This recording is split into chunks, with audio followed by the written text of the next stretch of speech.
बिस्मिल्लाहिर्रहमानिर्रहीम। अस्सलाम वालेकुम नादरीन, आप यूट्यूब चैनल देख रहे हैं। मैं इमरान खान हूँ। नादरीन, पंजाब में एक बदतरीन सैलाबी सूरत हाल बनी हुई है। पंजाब के 3 ऐसे दरिया हैं जहाँ पे पानी बहुत बड़ी मिकदार में आया और ये इंडिया की सरजमीन से पानी पाकिस्तान में दाखिल हुआ है। इनमें 2 दरिया वो हैं सिंध तास मुआहदे के मुताबिक उनका पानी भारत का हक है, वो उस पानी को रोक सकता है, वहाँ पर वो डैम्स बना सकता है। तो भारत ने वहाँ से पानी छोड़ा है और ये हो सकता है, यानी भारत के लिए ये तो लाजिम था कि इसका पानी वो रोक सकता है, ये तो उसको हक था, लेकिन ये वो बाउंड नहीं था कि वो इस पानी को नहीं छोड़ेगा। हाँ, ये जरूर था कि भारत जब पानी को छोड़ेगा तो वो आगाह कर देगा, जी हम पानी छोड़ रहे हैं तो पानी आ रहा है। तो भारत ने कुछ जगहों पे आगाह भी किया। ऐसा नहीं है कि भारत ने बिल्कुल पाकिस्तान को इत्तला नहीं दी और पाकिस्तान को अंधेरे में रखा है, लेकिन ये बारिशें एकदम हुई हैं और बहुत ज़्यादा बारिशें हुई हैं और गुज़िश्ता चंद दिनों से इसकी प्रेडिक्शन मौजूद थी।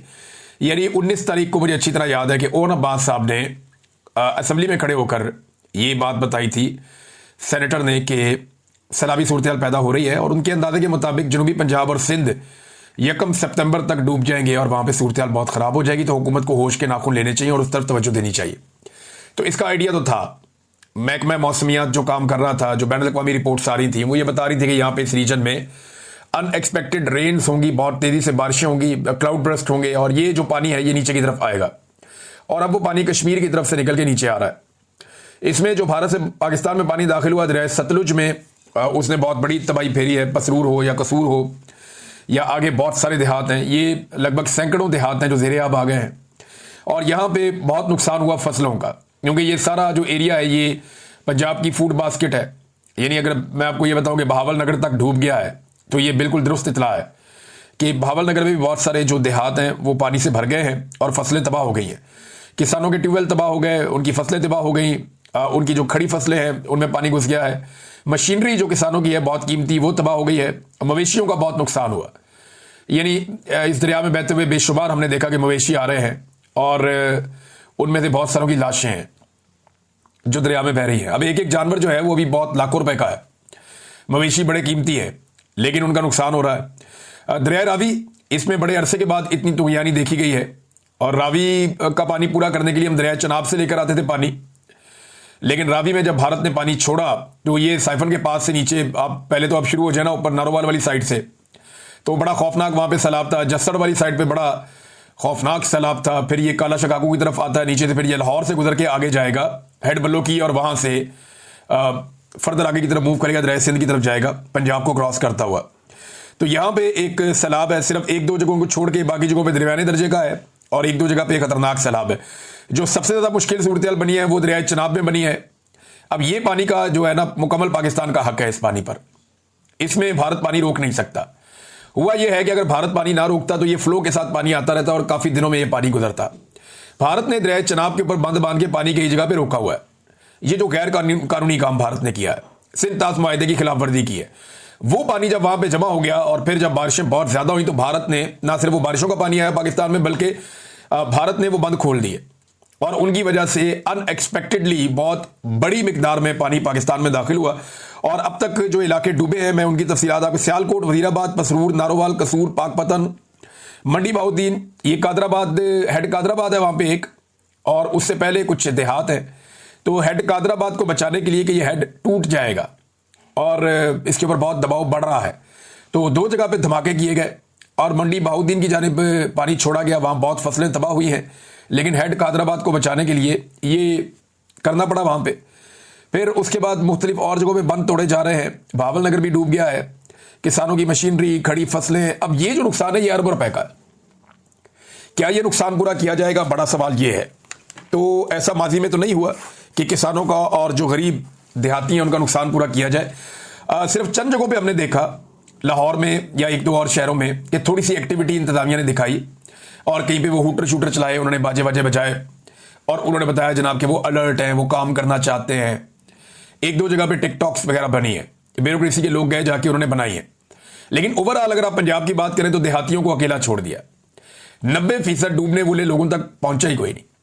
जो 90% से ज्यादा लोग हैं, मैं जिम्मेदारी के साथ आपको कह रहा हूं, जो रिपोर्टें पूरे पंजाब से आ रही हैं, लोग ये बता रहे हैं कि कोई आया ही नहीं हमारे पास, अभी तक किसी ने हमें पूछा ही नहीं, ना कोई अलर्ट जारी हुआ, ना मसाजिद में ऐलान हुए, ना हमें बताया गया कि हमारे साथ क्या होगा। बस अचानक आनन फानन पानी आया और लोग अपने मवेशी, अपनी कीमती चीजें छोड़कर वहां से जाने बचाकर भागे और बहुत बड़ी तादाद में लोग उनकी एवैक्यूएशन हुई है उनके इलाकों से। तो लोगों ने अपनी मदद आपके तहत जो है वो इनखला किया है। पेशगी इतला ना देने की वजह से या पेशगी कोशिशें ना करने की वजह से जो माल मवेशी का नुकसान है, मेरे ख्याल में वो अब तक का सबसे बड़ा नुकसान है, बहुत बड़ी। यानी फसलों का नुकसान तो सबसे बड़ा होता ही है कि खड़ी फसलें तबाह हो जाए, किसान का सारा पैसा डूब जाता है। वहां जो ज़रूरी मशीनरी है वो तबाह हो जाए तो किसान का पैसा डूब जाता है, और उनको रिपेयर करने में, ठीक करने में बाद में बहुत सारी कंडम हो जाती है, तो वो आपका बहुत पैसा लगता है उसमें। तो अरबों रुपए का किसानों का एक एक इलाके में नुकसान हुआ है। अब ये नुकसान तो हुकूमत पूरा नहीं करती, ना पहले कभी इन्होंने पूरा किया है, लेकिन सैलाबी सूरत बड़ी खौफनाक है। कुछ जगहों पे टिकटॉक बनाने के अलावा किसी भी जगह पे कोई मदद लोगों की नहीं की गई। मनाजिर हमने कुछ इस तरह के देखे कि जो सरहदी बाढ़ है इंडिया और पाकिस्तान के बीच में, जो इंडिया ने लगाई हुई है एक पूरी बाढ़, इंडिया ने ये बाढ़ लगाई थी और अपनी सरहद के अंदर लगाई थी। पाकिस्तान कहता था ना लगाएं, लेकिन इंडिया ने इसको लगाया, और वो इसलिए लगाया कि वो ये चाहते थे कि इंडिया और पाकिस्तान के बीच में जो मूवमेंट है पंजाब में, दोनों पंजाब के बीच में आज़ादाना मूवमेंट वो ना हो सके। इंडिया को लगता था कि पाकिस्तान के साथ जितनी इंटरेक्शन होगी इंडियन पंजाब की खालिस्तान बनने के इम्कान उतने बढ़ेंगे। तो उन्होंने पाकिस्तान और इंडिया के बॉर्डर के साथ साथ हत्ता के लाइन ऑफ कंट्रोल पे और वर्किंग बाउंड्री पे हर तरफ उन्होंने एक बाढ़ लगा दी है इंडिया ने। वो बाढ़ जो है वो भी पानी में डूबी हुई है, तो एक एक 1.5 फुट कहीं से बाहर नजर आ रही है। बाकी वो सारी बाढ़ जो इंडिया ने लगाई वो भी पानी में डूबी है। अब अंदाजा करिए 13 फुट 15 फुट की जगह से इतनी ऊंची ये बाढ़ है, और वो खुश्क इलाका है, वो दरिया के अंदर नहीं है। तो वहां पे जो है वो बाढ़ भी डूबी हुई है। ये इतना ज्यादा पानी आया, बारिशें इतनी अनएक्सपेक्टेड हुई हैं क्लाइमेट चेंज की वजह से। फिर दूसरा ये है कि पाकिस्तान के पास ऐसा कोई मैकेनिज्म नहीं है कि पाकिस्तान इजाफी पानी को स्टोर कर सके। यानी बहुत सारे डैम जो पाकिस्तान को बनाने चाहिए थे, पाकिस्तान ने बदकिस्मती से वो डैम नहीं बनाए। अब इमरान खान के 3 साल बिना डाल दें मौजूदा एस्टेब्लिशमेंट के, जनाब इमरान खान ने 3 साल में डैम नहीं बनाए, 3 साल में नहीं बनते डैम।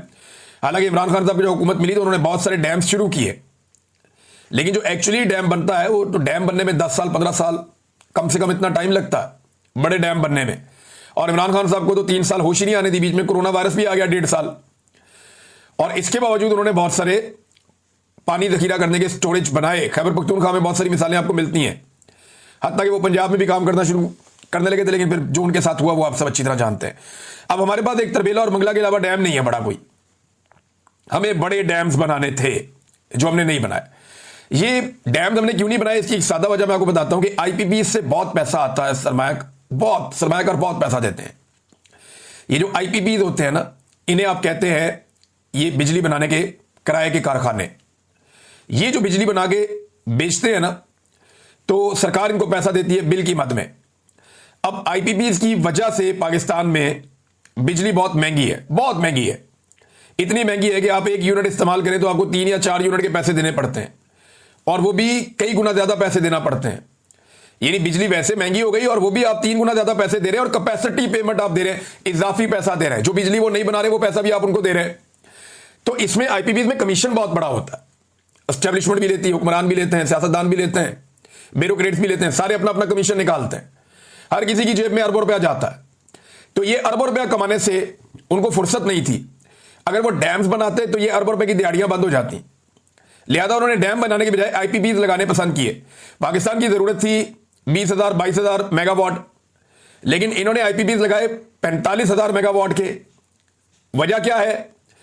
वजह यह है कि जितने ज्यादा आईपीपी लगाएंगे उतना ज्यादा कमीशन मिलेगा, और ज्यादातर आईपीपी भी अपने फ्रंटमैनों के जरिए से लोगों ने लगवाए हुए हैं। यानी वो पैसा भी अपनी जेब में जाता है, कैपेसिटी पेमेंट का, कमीशन का पैसा भी अपनी जेब में जाता है। लिहाजा डैम बनाने तो इनके लिए नुकसान का सौदा था कि अगर डैम बनाएंगे तो ये पैसा कौन कमाएगा। तो डैम इन्होंने नहीं बनाए। हत्ता कि मैं आपके सामने एक जिम्मेदारी के साथ बात कर रहा हूं कि जितना पैसा, ये डाटा निकाल के मैं आपके सामने रख दूंगा, थोड़े दिन पहले हम इस पर रिसर्च कर रहे थे तो ये बात मुझे याद रह गई, लेकिन डाटा मेरे पास मौजूद है, हमने इसको नोट किया हुआ, आपके साथ मैं शेयर करूंगा कि जितना पैसा आपने कैपेसिटी पेमेंट में अदा किया ना, यानी जितना पैसा आपने इजाफी दे दिया है आईपीपीज को, जो बिजली उन्होंने नहीं बनाई आपने फिर भी उनको पैसा दे दिया है, जितना इजाफी पैसा आपने आईपीपीज को दे दिया है उतने पैसे में बड़े डैम्स बन जाते हैं पाकिस्तान में, और काफी ज्यादा पाकिस्तान का भला हो जाता है। एक पाकिस्तान में बहुत बड़ा प्रोजेक्ट जिसके ऊपर कागजी कार्रवाई हो चुकी थी, कालाबाग डैम को तो मुतनाज़े कर दिया गया, लेकिन तरबेला से भी कोई 7-8 गुना बड़ा एक डैम दरिया सवा पे बनाया जा सकता था, और ये वो डैम होता जो बहुत बड़े पैमाने पर पाकिस्तान को सैराब करता। पाकिस्तान की बेशुमार ऐसी जमीन है जो बंजर पड़ी है वो सारी ज़मीन सैराब हो जाती और पाकिस्तान का बहुत भला हो जाता। ये जो डैम है ये बहुत ज़बरदस्त इसकी लोकेशन है, मोटरवे से आपको नज़र भी आ जाता। दरियाए सवा के ऊपर एक पूरा मुकाम है जहां इसको बनाया जा सकता था और ख़तरनाक सैलाब से बचाने के लिए ये एक बेहतरीन चैनल हो सकता था। यानी जब भी कभी तरबेला में पानी ज़्यादा हो जाता या दरियाए सवा में तो यानी आती या मंगला की तरफ करना होता आपको, या किसी जगह पे आपको ऐसा लगता कि कोई और कहीं प्रेशर बढ़ रहा है, तो आप पानी को जो है बड़े आराम से शिफ्ट कर देते दरियाए सवा की तरफ और फिर आप बहुत सारी जगह अवॉइड करके आप पानी जो है वो आराम से इस्तेमाल कर देते बाद में। लेकिन पाकिस्तान ने ये डैम भी नहीं बनाया। हालांकि ये डैम इतना महंगा नहीं बनता था।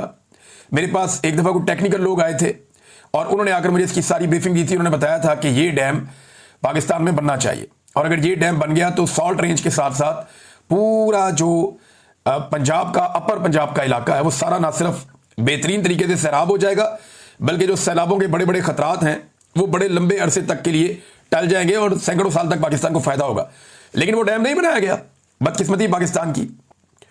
अब नाज़रीन सैलाब जाएगा किस तरफ, ये बात आप याद रखिएगा कि ये सैलाब अल्टीमेटली पहुंचेगा दरिया सिंध में और ये सारे दरियाओं का पानी जाकर पाकिस्तान का इकट्ठा होता है दरिया सिंध में, जनूबी पंजाब। तो जनूबी पंजाब में सैलाब आ सकता है, लेकिन अभी आपके पास 2 दिन या 3 दिन बाकी हैं। एटलीस्ट जब आप ये वीडियो सुन रहे हैं तो 2 दिन तो है हुकूमत के पास कि 2 दिन के अंदर वहां के लोगों को चाहिए कि वो जो दरिया के करीब रहते हैं या जो कच्चे के इलाकों में रहते हैं सिंध में, वो तमाम लोग अपने आप को महफूज करें, क्योंकि बारिशों का एक नया स्पेल भी होने जा रहा है 31 अगस्त से। और इससे पहले जो है वो ये सैलाबी पानी वहां पहुंचेगा तो सूरत हाल फिर आउट ऑफ कंट्रोल भी हो सकती है।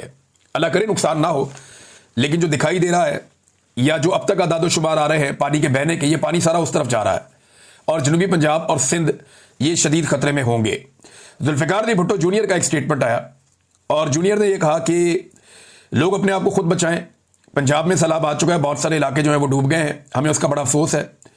लेकिन जितने भी लोग सिंध के दरिया के करीब रहते हैं और जो उन इलाकों में रहते हैं जहां पहले भी सैलाब आता रहता है, वो अपने आप को महफूज करें, खुद निकलें, अपने जानवरों को निकालें, अपना कीमती सामान निकालें, क्योंकि सिंध हुकूमत उन्होंने कहा कि मुझे नहीं लगता कि आपको बचा सकती है या वो बचाने आएगी।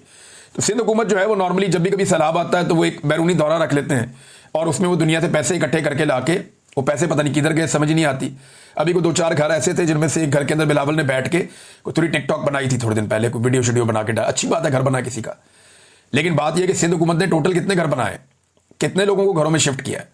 जरा आज़ाद मीडिया जाए ना और जाकर देखे, जरा दौरा करे, उधर दादू का दौरा करे, उन इलाकों का जहां पे सैलाब आया था। लोगों से पूछे कि कितने घर हैं जो आपको बनाकर दिए हैं। जितने घर तबाह हुए हैं ना उसके 5% भी इन्होंने नहीं बनाए होंगे। मैं 5% भी बहुत ज्यादा बोल रहा हूं, इन्होंने 5% भी नहीं बनाए होंगे, बाकी सारे अवाम ने खुद तामीर किए। तो अवाम अपनी मदद आपके तहत ही करती है, इतना बड़ा नुकसान तो कोई पूरा नहीं कर पाएगा।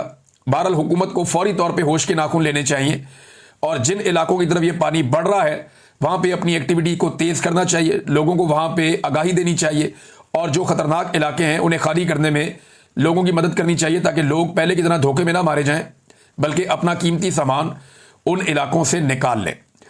हुकूमत की जिम्मेदारी है नाज़रीन, उन्होंने काम अपना करना था, उन्होंने किया ही नहीं, बल्कि वो गालियां दे रहे हैं। अभी ये टिकटॉकर जो हैं ये फैमिली एंड फ्रेंड टूर पे गए हुए थे जापान और हांगकांग। इन्होंने वहां बहुत इंजॉय किया, पाकिस्तान एयरफोर्स का तैयारा ये लेकर गए थे और फैमिली पूरी गई हुई थी, बच्चे, बच्चों के दोस्त, बच्ची का शौहर, उसके बच्चे, यानी सारे लटरम पटरम इकट्ठे होके पूरा टब्बर ही टूर करने चला गया जापान का और कहीं और, हांगकांग भी चले गए। तो इन्होंने तो अपनी लाइफ एंजॉय की। जिस वक्त पंजाब में बच्चे डूब रहे थे ना, मवेशी डूब रहे थे, किसान की फसलें डूब रही थी, पंजाब में तबाही फिरी हुई थी, उस वक्त टिकटॉकर अपने सारे अहलो अयाल और दोस्तों को फैमिली फ्रेंड टूर लेकर वो जापान का इंजॉयमेंट कर रहे थे, वो टूर कर रहे थे और टके का फायदा पाकिस्तान को नहीं हो। इन्होंने वहां से कुछ नहीं सीखना, ना इन्होंने सादगी सीखनी है, ना आजिज़ी सीखनी है, ना रूल ऑफ लॉ सीखना है, ना इंसानी हुकूक सीखने, ना इन्होंने वहां से अवाम का एहतराम या मैंडेट का एहतराम सीखना, ना इन्होंने आज़ाद अदलिया के मामला कोई नहीं सीखना। इन्होंने कुछ नहीं, सिर्फ टूर था, एक इंजॉय करने वाला टूर था, ये इंजॉय करके वापस आ गए हैं। अब जब मीडिया इनसे सवाल करता है या अवाम इनसे सवाल करती है कि जनाब ये किस तरह का टूर था, बताएं, आपके बच्चे किस चक्कर में गए, फैमिली किस चक्कर में गई, वैसे जी हम अपने खर्चे हिसाब दो, कैसे अपने खर्चे दो, सरकारी प्रोटोकॉल है भाई, सरकारी प्रोटोकॉल में यानी कोई भी चाहे तो अपने खर्चे पे सरकारी प्रोटोकॉल में जा सकता है? कभी नहीं जा सकता। तो सरकारी प्रोटोकॉल आपने कैसे एंजॉय कर लिया? वहां पे पूरी की पूरी जो है वो एम्बेसी आपके पीछे लगी हुई थी और एम्बेसी आपकी खिदमत के अंदर सरगर्म थी। तो ये जो टूर करके आए, बजाय इसके कि लोगों के सवालों के जवाब देते, इन्होंने लोगों को गालियां देना शुरू कर दी। बल्कि एक टिकटॉकर ने बैठ के वहां पे एक बड़ी अजीब बात की, मुझे बड़ी तकलीफ हुई वो बात सुनकर कि ये लोगों की माओ बहनों को गालियां भी देते हैं और गंदी गालियां देते हैं। बहुत अफसोसनाक बात है। यानी अगर कोई आपको अकाउंटेबल करना चाह रहा है, हज़रत उमर फारूक रज़ियल्लाहु अन्हु से लोगों ने पूछा